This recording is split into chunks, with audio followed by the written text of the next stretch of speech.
तमाम लोग यहाँ पर हज़ारों की तादाद में जमा हुए हैं, मैं आपका शुक्रिया अदा करता हूँ, आपके जज्बे को सलाम करता हूँ। और यकीनन इतनी बड़ी हज़ारों की तादाद में आप यहाँ पर तशरीफ़ लाए हैं, हमको इस बात का पैगाम मिलता है।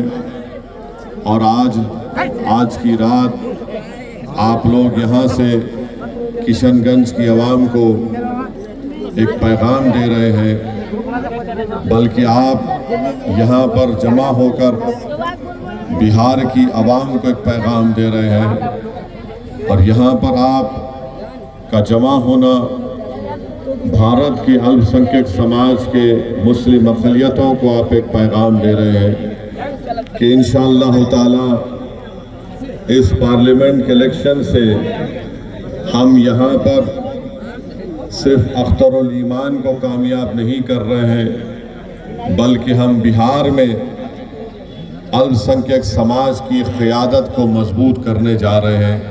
मैं आप तमाम को मुबारकबाद देता हूँ और आपका शुक्रिया अदा करता हूँ। मुझे यकीन है कि इस पार्लिमानी इलेक्शन में अख्तरुल ईमान साहब की कामयाबी आप तमाम के दुआओं से, आपके वोट से और अल्लाह के फजल करम से होगी। और जैसा कि अभी यहाँ पर आफ्ताब साहब और अख्तर साहब ने कहा कि हमको अपनी एक सियासी क़यादत को मजबूत करना है। मेरे अजीज़ दोस्तों और बुज़ुर्गों, भारत की पार्लियामेंट में 306 बीजेपी के एमपीज़ हैं और भारत की पार्लियामेंट में 540 के करीब लोकसभा के एमपीज़ हैं। नरेंद्र मोदी को मैंने एक मर्तबा नहीं कई मर्तबा खड़े होकर ये कहते हुए सुना कि छाती पर हाथ मारकर मोदी कहते हैं कि इस देश का सबसे बड़ा ओबीसी नेता मैं हूं। ये भारत का प्रधानमंत्री कह रहा है इस देश का सबसे बड़ा ओबीसी नेता मैं हूं। आपने सुना कि राजद की तरफ से लालू प्रसाद यादव और अब तेजस्वी कहते हैं कि यादवों के हम सबसे बड़े नेता हैं। नीतीश कुमार पिछले 15 साल से कह रहे हैं कि हम कुर्मी और कुशवाहा के नेता हैं। रामविलास पासवान जब तक दुनिया में जिंदा थे, अब उनके फर्जन ये कहते हैं कि हम पासवान के नेता हैं। मांझी साहब ये कह रहे हैं कि हम मांझियों के लीडर हैं। कुशवाहा साहब ये कह रहे हैं कि हम कुशवाहा के लीडर हैं। बीजेपी में जो राजपूत के नेता हैं कह रहे हैं कि हम राजपूतों के नेता हैं। जो भूमिहार है वो कह रहा है कि हम भूमिहार के नेता हैं। मेरे अजीज दोस्तों और बुजुर्गों, ये जब सब कहा जाता है, कोई भी उन पर फिरका परस्ती का इल्जाम नहीं लगाता। जब मोदी कहता है मैं ओबीसी का नेता हूं, कोई ये नहीं कहता कि ये बी टीम है। जब लालू से लेकर तेजस्वी यादव ये कहते हैं कि हम यादवों के नेता हैं, तो कोई उनको बी टीम नहीं कहता, वोट कटवा नहीं कहता। जब ये तमाम नेता जिनके नाम मैंने आपके सामने रखे, ये सब ये कहते हैं कि हम अपनी अपनी बरादरी के समुदाय के नेता हैं, तो कोई उन पर इल्जाम नहीं लगाता बी टीम है। और जब असदुद्दीन ओवैसी खड़े होकर कहता है कि मैं सीमांचल की जमीन पर बसने वाले गरीब और मजलूमों की इंसाफ की लड़ाई मजलिस इत्तेहादुल मुस्लिमीन लड़ेगी, अख्तरुल ईमान और आफ्ताब साहब यहाँ पर एक क़यादत बनाएंगे, हम चुनाव लड़ेंगे, तो सब मिलकर कहते हैं कि देखो ये वोट काटने के लिए आ रहा है। मेरे भाई बताइए, पिछले लोकसभा के चुनाव में 2019 के लोकसभा के चुनाव में बिहार में 40 लोकसभा की सीटें हम एक लड़े, तब भी नहीं कामयाब हुए और बाकी तमाम सीट पर एनडीए बीजेपी नीतीश कुमार जीत गए। कौन जिम्मेदार है इसका, आप बताइए। कांग्रेस 400 के करीब सीट लड़ी, 50 के करीब उनके एमपी जीत कर आए, इसका जिम्मेदार मैं हूं क्या? हम तो 3 लोकसभा की सीट लड़े। हैदराबाद की आवाम को सलाम, जिन्होंने हमको कामयाब किया मजलिस इत्तेहादुल मुस्लिमीन को। औरंगाबाद की आवाम को सलाम, जिसने 21 साल के शिवसेना के एमपी को हराकर इम्तियाज जलील को कामयाब किया। मैं 3 लोकसभा की सीट लड़ता हूं और सारे के सारे मिलकर मुझे गाली देते हैं, इल्जाम लगाते हैं मुझ पर।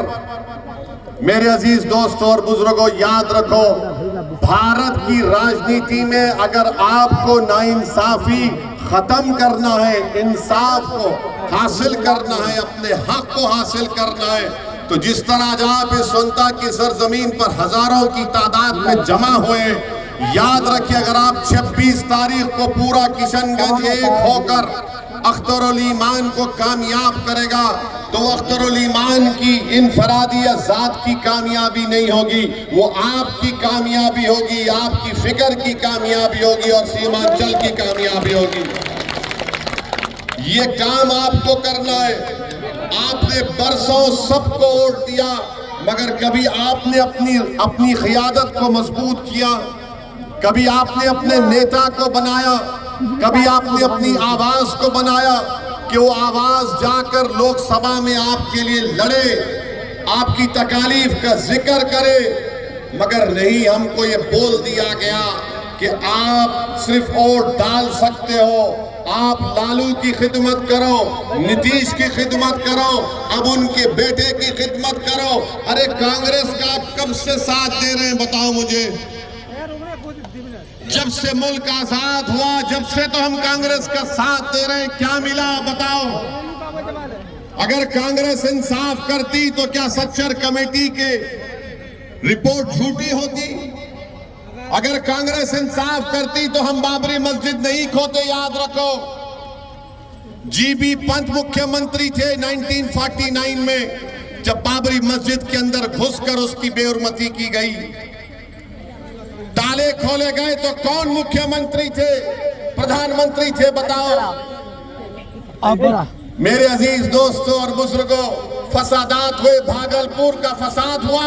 अगर भागलपुर के उस गोभी के खेतों को अल्लाह जबान देगा, तो सुनता की सरजमीन पर आज खड़े होने वाले लोगों से कहेगा कि सुनो, हमको काट कर दफना दिया गया और हमारी लाशों के ऊपर गोभी को उगा दिया गया। किसकी सरकार थी? जब मेरी थी, मैं मुख्यमंत्री था। आज आपको बता रहा हूं कि आज अगर ये समझ रहे हैं कि ये अंधेरा खत्म हो जाएगा फिरका परस्ती का, नहीं मेरे भाई, ये रात बड़ी लंबी रहने वाली है, ये रात बड़ी लंबी रहने वाली है। अगर मैं तुम्हारे सामने झूठ बोलकर चला जाऊंगा तो बड़ी ही नाइंसाफी होगी। इस रात को अगर हमको खत्म करना है, इस अंधेरे में अगर उजाला करना है, एक ही चीज कर सकती है पूरे भारत में। मैं पूरे भारत के मुस्लिम अक़लियत की बात कर रहा हूं। अगर तुम इस फिरका परस्ती के अंधेरे में रोशनी चाहते हो, अगर तुम ये मुस्लिम नफरत को खत्म करना चाहते हो, अगर तुम अपनी इबादत गाहों की हिफाजत करना चाहते हो, अगर तुम सामाजिक न्याय चाहते हो, तो याद रखो, कोई पार्टी नहीं करेगी। तुमको शमा जलाना पड़ेगा और वो शमा तुमको अपने खून पसीने से जलाना पड़ेगा। और इत्तेहाद की निशानी पर अगर तुम शमा जलाओगे, ये अंधेरा छटना शुरू हो जाएगा। वरना याद रखो, ये चुनाव हो जाएगा, फिर अखलाक मारा जाएगा, फिर पीलू खान मारा जाएगा, फिर जुनैद और नसीर को जिंदा जला दिया जाएगा, फिर बुलडोजर से घर तोड़ा जाएगा, फिर कोई जुलूस में निकलकर मदरसे को जला देगा। अगर तुम सियासी ताकत बनोगे, इत्तेहाद पैदा करोगे, अपनी क़ियादत को बनाओगे, तो ये अंधेरा खत्म होगा। ये अंधेरा उसी वक्त खत्म होगा। मेरी इज्जतदार माँ और बहनों, मैं आपको पूरी जिम्मेदारी के साथ आपके सामने अर्ज कर रहा हूं। वरना यही हम किसी के पैर का फुटबॉल बने हैं, कभी कांग्रेस तो कभी राजद तो कभी नीतीश कुमार। अरे बताओ, फिर हमारी तकालीफ, हमारे हुकूक का कैसे हो हासिल होंगे? मेरे अजीज दोस्तों और बुजुर्गों, मैं कल नरेंद्र मोदी का भाषण सुना और भाषण में नरेंद्र मोदी ने धमकी दी भारत के मुसलमानों को। क्या कहा भारत के प्रधानमंत्री ने कि हम बच्चे ज्यादा पैदा करते हैं, हम घुसपैठी हैं। नरेंद्र मोदी ने कहा कि दौलत लेकर हमको बांट दी जाएगी। मोदी ने कहा हमारे हिंदू बहनों को, मोदी ने झूठ कहा कि तुम्हारा मंगलसूत्र छीन लिया जाएगा। नरेंद्र मोदी, तुम दुनिया के सबसे बड़े झूठे हो। तुम जब चीफ मिनिस्टर थे गुजरात के, तो बिल्किस बानो की अस्मत रेजी किसने की? नरेंद्र मोदी बताओ। हमारी बेटी बिल्किस बानो हामिला है, 3 साल की बेटी उसके साथ है, उसकी मां है, रिश्तेदार है। घर के पड़ोसियों ने बिल्किस बानो की इज्जत लूटी। बिल्किस बानो अपने घर के पड़ोस में जो दुकान थी, उस दुकान से बिल्किस बानो ने चूड़ियां खरीदी। जिसने हमारी बेटी को चूड़ियां बेचा उसने बिल्किस बानो की अस्मत रेजी की, 3 साल की बेटी को कत्ल कर दिया। अरे नरेंद्र मोदी, बताओ किसकी दौलत लूटी गई? मेरी बेटी की, मेरी बहन की दौलत लूटी गई थी। आप मुख्यमंत्री थे, उसको इंसाफ गुजरात में नहीं महाराष्ट्र में मिला। जेल को गए ये जालिम लोग, और नरेंद्र मोदी की सरकार ने उनको रिमिशन पर छोड़ दिया।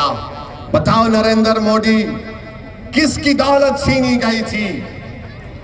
किसकी दौलत छीनी गई थी? एहसान जाफरी को जिंदा काट कर जला दिया गया। नरेंद्र मोदी, आप भूल गए? यही एहसान जाफरी ने आपको कई फोन किए थे, साबिका रुकने पार्लिमान, मगर एहसान जाफरी को जिंदा जला दिया गया। आज भी उसकी बेवा ज़किया जाफरी इंसाफ के लिए पुकारती है, कोई पूछने वाला नहीं है। भारत के वजीर आजम 133 को जनता के वजीर आजम जो कहते हैं, झूठ कहते हैं सबका साथ सबका विकास, मगर कल का भाषण नरेंद्र मोदी का ऐसा नजर आ रहा था कि हिटलर बोल रहा है, भारत का वजीर आजम नहीं बोल रहा है। और आपको याद दिला रहा हूं, मैंने पार्लियामेंट में फरवरी में जो पार्लियामेंट का सेशन हुआ था, मेरी तकरीर को उठाकर देख लो। मैंने अपनी तकरीर में कहा था कि आज भारत का मुसलमान 1930 के यहूदियों की तरह जर्मनी में जो यहूदी थे अपने आप को समझता है। और यहूदियों में जब हिटलर ने यहूदियों को गैस के चैम्बर में डालकर मार दिया, ऐसे ही नहीं डाला, पहले हिटलर ने तकरीर करना शुरू कर दिए यहूदियों के खिलाफ। यही तरह इस तरह तकरीर कर रहे नरेंद्र मोदी। नरेंद्र मोदी, आप प्रधानमंत्री हैं, इस देश के प्रधानमंत्री, आपको जेब नहीं देता कि आप भारत की इतनी बड़ी आबादी के ताल्लुक से इस तरह की बकवास करें। किसकी दौलत लूटी हमारे, बताओ मेरे भाई। हकीकत बता रहा हूं तुमको, भारत के मुसलमानों की सुनो, जिसको अंग्रेजी में एक लफ्ज है इंटरजेनरेशनल मोबिलिटी कहते हैं। अगर मेरा दादा 100 रुपये कमा रहा था तो उसका पोता 110 रुपये कमाना चाहिए। हमारे हिंदू भाइयों के पोते अपने दादा से बढ़कर कमा रहे, यादवों के बेटा बेटी अपने दादा से बढ़कर कमा रहे, ठाकुरों के, राजपूतों के, भूमिहार के, आदिवासियों के, हर समाज के, सिखों के, ईसाइयों के पोते अपने दादा से बढ़कर कमा रहे। अगर कोई अपने दादा से कम पैसे कमा रहा है तो मुसलमान है वो। और नरेंद्र मोदी बोलते हैं कि दौलत हमको दी जाएगी। कितना झूठ कह रहा है भारत का प्रधानमंत्री होकर इस तरह की बात वजीर आजम करते हैं। अरे आप देश के वजीर आजम हैं, आप किसी चौपाल के नेता नहीं हैं। आप सबके वजीर आजम की बात करना चाहिए था। और बोलते हैं कि हम बच्चे ज्यादा पैदा करते हैं। नरेंद्र मोदी, क्या आपके 6 भाई नहीं हैं? अमित शाह की 6 बहनें नहीं हैं? क्या रविशंकर प्रसाद की 7 भाई बहन नहीं है? मगर दिखता कौन? मुसलमान ज्यादा बच्चे पैदा कर रहे। अरे झूठ बोल रहे हो तुम। तुम्हारी गवर्नमेंट का आदादोशुमार डेटा कह रहा है कि मुस्लिम हमारी बेटियों का जो फर्टिलिटी रेट है उसमें कमी आई है, मगर ये पुरानी आदत ये बच्चे पैदा कर रहे हैं, ये बच्चे पैदा कर रहे हैं। नरेंद्र मोदी जी क्यों इतना झूठ बोलते? आदादोशुमार तो देख लो तुम्हारी। और मुसलमानों को घुसपैठी कहते हैं, घुसपैठी कहते हैं।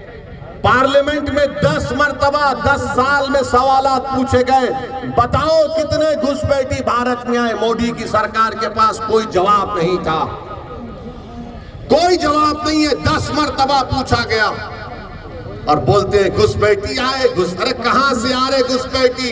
अरे घुसपैठी आ रहे तो मोदी तुम क्या चाय पीकर सो रहे थे? रोकना था उनको। नरेंद्र मोदी जी सुनो, घुसपैठी कहां पर है मैं तुमको बताता हूं। लद्दाख में 2000 स्क्वायर किलोमीटर पर चाइना की फौज भारत की जमीन पर कब्जा करके बैठी है। अरे मोदी तुम में दम है तो बोलो चाइना के खिलाफ। तुम कमजोरों को बदनाम करते हो, मुसलमानों को घुसपैठी कहते हो। अरे मोदी अगर ताकत है तो बोलो चीन कब्जा करके बैठा है। नहीं बोलेंगे चीन के खिलाफ, चाइना के खिलाफ बोलेंगे तो इनके पेट में दर्द शुरू हो जाएगा। मगर एक भारत का प्रधानमंत्री रहकर सबसे बड़ी अक़लियत को रुसवा करने के लिए इस तरह का भाषण देते हैं। अफसोस होता है नरेंद्र मोदी कि तुम भारत के वजीर आजम हो। किस तरह की वाहियात बात आपने की। अरे तुम्हारा झगड़ा किसी पार्टी से झगड़ा करो, मुखालिफत करो, मगर तुम भारत के वजीर आजम हो जिसमें 17 करोड़ मुसलमान हैं। इस तरह हमको जलील और रुसवा करेंगे कि बच्चे पैदा करते हैं। अच्छा आपको बता रहा हूं, हायर एजुकेशन में, आला तालीम में 1,80,000 मुसलमान गायब है, नहीं है। कहां चले गए मोदी? ये क्यों मुसलमान हायर एजुकेशन से चले गए? बताओ, नहीं बता पाएंगे। तुमने स्कॉलरशिप के पैसे खत्म किए, क्यों खत्म किए? हज की सब्सिडी थी, तुमने निकाला, अच्छा किया, मगर उसके पैसे हमारी बच्चियों की तालीम को देना था, नहीं देते। आपको मालूम दिल्ली में एक सुनहरी बाग की मस्जिद है, 200 साल पुरानी मस्जिद है। और जब कभी प्रधानमंत्री की गाड़ी जाती है उस रास्ते से, अगर जोहर का वक्त होगा तो उस वक्त जोहर की नमाज उस मस्जिद में नहीं होती। और मोदी कहते हैं कि हम बच्चे पैदा कर रहे हैं, हिंदू बहनों का मंगलसूत्र लूटकर मुसलमानों को दिया जाएगा, हम घुसपैठी हैं। मोदी जी सिखा नहीं तुमने 6 दिसंबर से कुछ, मगर बदनाम किया जा रहा। और याद रखो, नरेंद्र मोदी जानते हैं सियासत को, इसीलिए बोल रहे। अब आप और हम क्या करेंगे? क्या ओवैसी एक जज्बाती तकरीर करेगा और तुम जिंदाबाद नारे तकबीर के नारे मारकर घर जाकर सो जाओगे? नहीं। मैं आपसे इसलिए कह रहा हूं कि अब तब्दीली लाओ मेरे भाई, जागो मेरे भाई, उठो। ये वक्त उठकर अपने हक के लिए लड़ने का है। तुम ये समझे कि तुम्हारी लड़ाई यादव लड़ेंगे, तुम्हारी लड़ाई नीतीश कुमार लड़ेगा। अरे तुम्हारी लड़ाई कोई नहीं लड़ेगा। तुमसे सिर्फ वोट लिया और सत्ता में आ गए। अगर घर किसका जला तो मेरा जला, बेटा किसी का मरा तो मेरा बेटा मरा, किसी की बेटी की अस्मत लूटी गई तो मेरी बेटी की अस्मत लूटी गई, किसी इबादतगाह को तोड़ा गया तो मेरी इबादतगाह को तोड़ा गया। अरे मुझे बेबस कर दिया गया। ये तो अपने इख्तिदार के महलों में आराम से सो रहे। बताओ तुमने क्या हासिल किया? तुमने क्या हासिल किया? सोचो मेरी इस बात को। ये वक्त उठने का है, याद रखो। अगर आज आप नहीं उठेंगे, मैं सिर्फ सोनता की सरजमीन पर आज हजारों की तादाद में आप खड़े उनसे मुखातिब नहीं हो, बल्कि जहां कहीं भी अल्लाह अपने फजल करम से मेरी आवाज को पहुंचाएगा, मैं उनसे कह रहा हूं उठो। मैं मर जाऊंगा, मैं मरने को तैयार हूं, मगर बताओ इन बच्चों का क्या होगा जो आज उम्मीद लगाकर बैठे कि कल मुस्तकबिल हमारा होगा। मैं बार बार कह रहा हूं, इसीलिए बदनाम हो जाता हूं। लोग मेरी जबान से निकले अल्फाज को समझते हैं कि मैं नफरत को फैला रहा हूं। मैं किसी मजहब के खिलाफ ना था, ना कभी रहूंगा। मैं किसी हिंदू के खिलाफ नहीं था, मैं किसी दलित के खिलाफ नहीं था। मैं किसी आदिवासी के खिलाफ नहीं हूं। मैं कैसे किसी का खिलाफ हो सकता हूं जब मेरे रब की किताब का पहला जुमला क्या है, अरहमर राहिमीन। मैं कैसे किसी का खिलाफ हो सकता हूं? यकीनन मैं एक मुसलमान हूं, मैं किसी का खिलाफ नहीं हूं। मैं अपनी हक की बात कर रहा हूं, मैं अपनी आवाज को पैदा करने की बात कर रहा हूं। अगर नरेंद्र मोदी खड़े होकर कह सकता है कि मैं भारत के ओबीसी का नेता हूं, तो क्या अख्तरुल ईमान गए गुजरा अख्तरुल ईमान खड़े होकर नहीं कह सकता कि मैं सीमांचल का नेता हूं? बताओ, मेरे सवाल का जवाब दो। क्या अख्तरुल ईमान खड़े होकर नहीं कह सकता कि मैं सीमांचल का नेता हूं? बताओ आप, क्या अख्तरुल ईमान नहीं कह सकते कि वो सीमांचल के नेता है? मेरे भाई, अगर तुम मानते हो तो फिर 26 तारीख को दबाओगे नहीं दबाओगे बटन, ये पूछो पतंग के निशान पर। अगर अख्तरुल ईमान सीमांचल का नेता है तो हाथ उठाकर बताओ, जहां है हाथ उठाकर बताओ कि अख्तरुल ईमान सीमांचल का नेता है। और नेता को हम कामयाब करेंगे पतंग पर बटन दबाकर। करेंगे आप लोग? 26 तारीख को भूलेंगे तो नहीं? तो मेरे भाई, ये काम आपको, हमारी बहनों को, बुजुर्गों को करना है। अख्तरुल ईमान, अभी ठहरो, अभी खत्म नहीं हुआ, अभी कह रहे भाई साहब, रुकिए रुकिए रुकिए, बोलने दीजिए।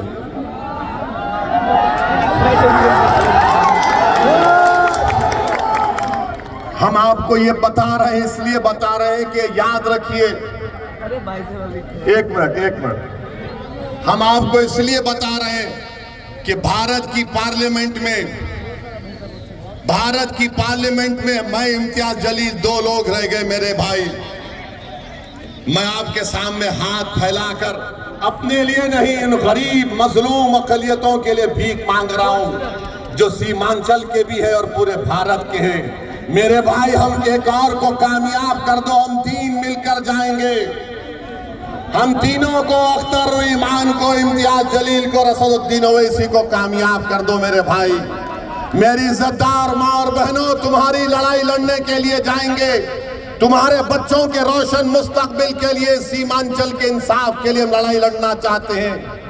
मुझ पर कई मर्तबा हमला हो गया, मैं मरने को तैयार हूं, मगर मेरी जिंदगी का एक मकसद है कि जब मैं अपने रब के पास चला जाऊंगा तो मेरी आंख जब बंद हो जाएगी। मैं चाहता हूं कि तुम्हारी सरजमीन पर तुम्हारी एक क़यादत बने, तुम्हारी लीडरशिप बने। आप रुक जाइए भाई, आप रुक जाइए ना, हट जाइए। क्यों आ रहे बार बार आप? अरे कुछ नहीं होगा ना, क्यों आ रहे हैं? सुनिए हमारी बात, मेरे अजीज दोस्तों और बुजुर्गों। अब आप सुनिए, आपका जो यहाँ पर कांग्रेस के MP साहब हैं, वो कहते हैं कि वो 5 साल में 1.5 लाख किलोमीटर चले। जावेद साहब बोलते हैं कि 5 साल में 1.5 लाख किलोमीटर चले, यानी रोज 100 किलोमीटर चलना पड़ेगा। आपने देखा उनको चलते हुए? वहां जो खड़े हुए हैं, आपने देखा उनको चलते हुए? आपने देखा, हमारी माँ और बहनों ने देखा। तो किसने देखा? ये जावेद का चलना तो ऐसा हो गया कि जंगल में मोर नाचा। किसने देखा? और अख्तरुल ईमान जब सीमांचल में चला, हम इनके साथ चले थे। उस जगह का नाम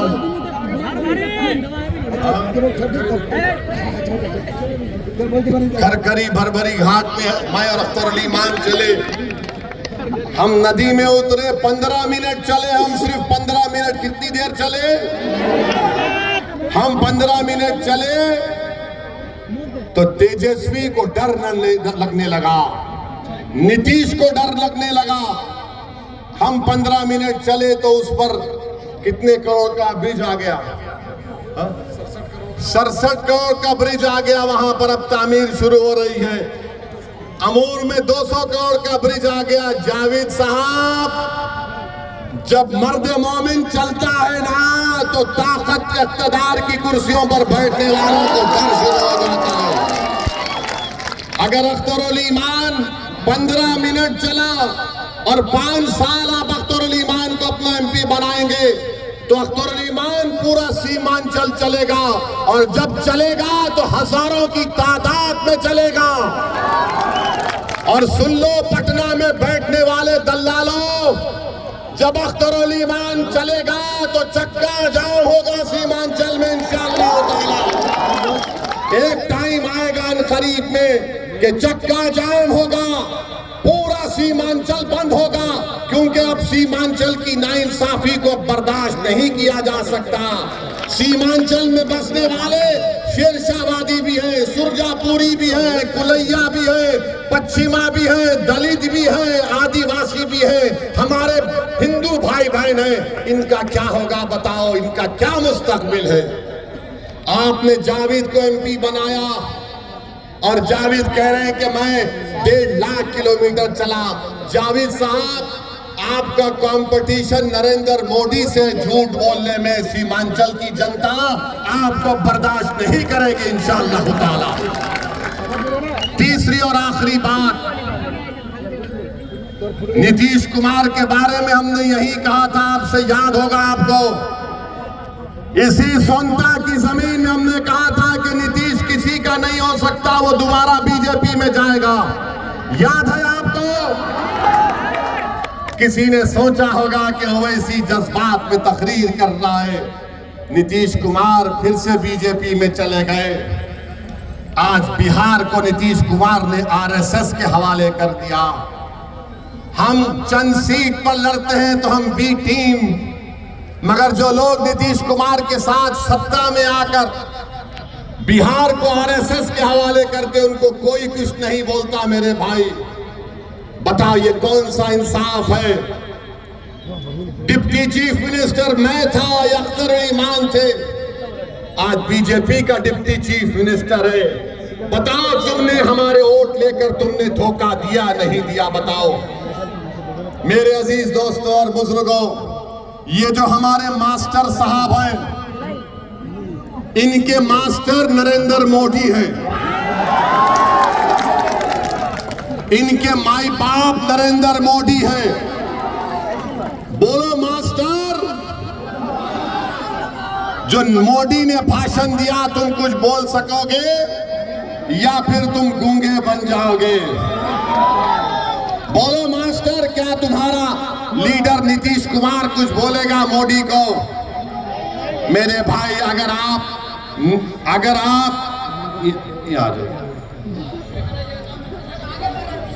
अरे देखने का इतना शौक है तो बार बार आऊंगा, मगर मेरी बात भी सुनो और अमल भी करो।